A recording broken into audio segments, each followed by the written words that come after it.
if you can just step back and when you think about the larger arc of gender and politics, how do you situate this particular moment? Mm. I mean, that's a great question because one of the problems with trying to be a political journalist in a industry that kind of rewards soundbite journalism and easily shareable headlines is that every thought I have basically has 16 adjacent thoughts. So answering every one of your questions is going to take a few minutes and include probably a lot of um, thoughts that may even appear to be contradictory. So in terms of just the pure, we take the specific politics out of it, and which is very, very hard to do, but let's just think about it in terms of gender, politics, power, and history. I think there were a ton of things that were surprising and about this election season. I mean, I can tell you that from the pure practical point of view, none of us knew. I'll tell you, as somebody who covers women in politics and who has actually also spent my entire adult life in both a civilian regular capacity and as a writer being critical of Joe Biden, I wasn't expecting to cover this presidential race. I didn't have anything else to say at this juncture about Joe Biden that was going to be particularly useful.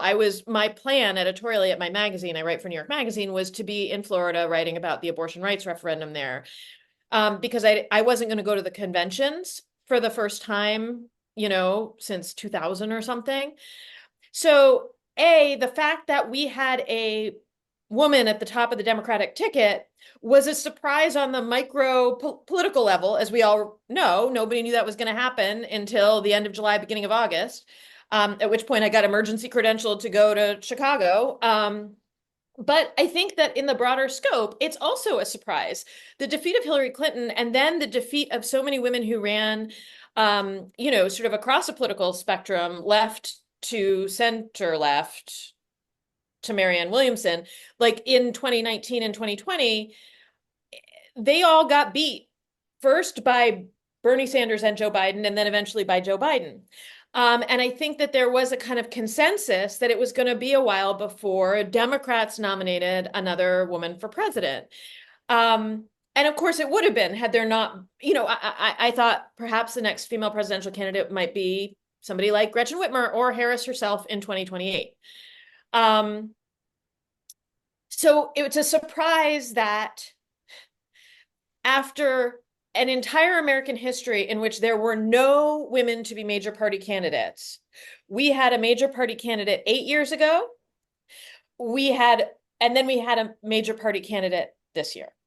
That she was a Black and Indian American woman was both more startling, and I think a lot of people were like, right, this is how, this is when you call on especially Black women who have long done the work of saving the country, saving the democracy, saving the party in all kinds of sort of on the ground ways. There was a sort of metaphorical argument that I think was really interesting, like, sure, we're here, we just had a disastrous debate, Democrats are way down in the polls, who are you going to call? The Black woman who, by the way, has been treated pretty horribly in the press and by the Biden administration itself, to suddenly come and save everybody. So that also has a lot of historical and structural resonance.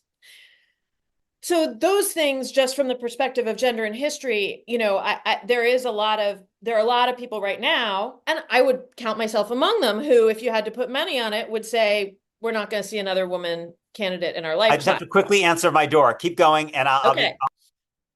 Okay. Because of this loss and so much of what we saw in terms of the misogyny and racism and misogynoir, which is, a whole separate category aimed at Harris, and because the attitudes we saw reflected in the electorate and the way that Donald Trump played on white patriarchal identity politics.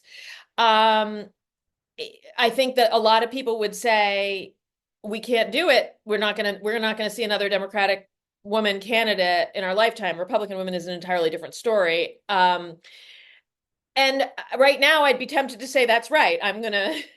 But one of the things I want to point out about how unusual this entire cycle has been is that nobody could have predicted this 6 months ago. let alone 4 years ago or 8 years ago.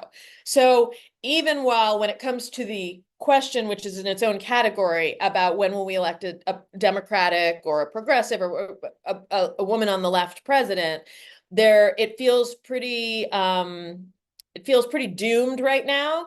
But I understand why, and there are a lot of rational reasons why, but I would say I am constantly reminded, a lot of people have gone back to the 2004 election, which, George Bush lost, and who would have predicted then that 4 years later we were going to be electing Barack Obama? So politics and history can shift very quickly. It can move very slowly. It can move in reverse, which is a lot of what I myself write about all the time and what I learn all the time about from Ta-Nehisi, from, Hannah Nicole Jones, from Adam Serwer.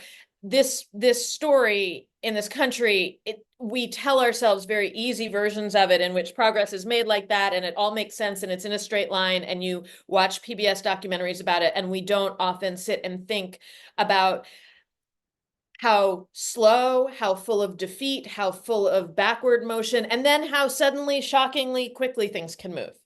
But that's all just looking at it from the women, the identity politics level. I think there's an entire other level where we talk about what's going on in terms of the Democratic Party, how candidates are encouraged to express themselves, the positions they're encouraged to take, and then we get into the specifics of what happened in this race.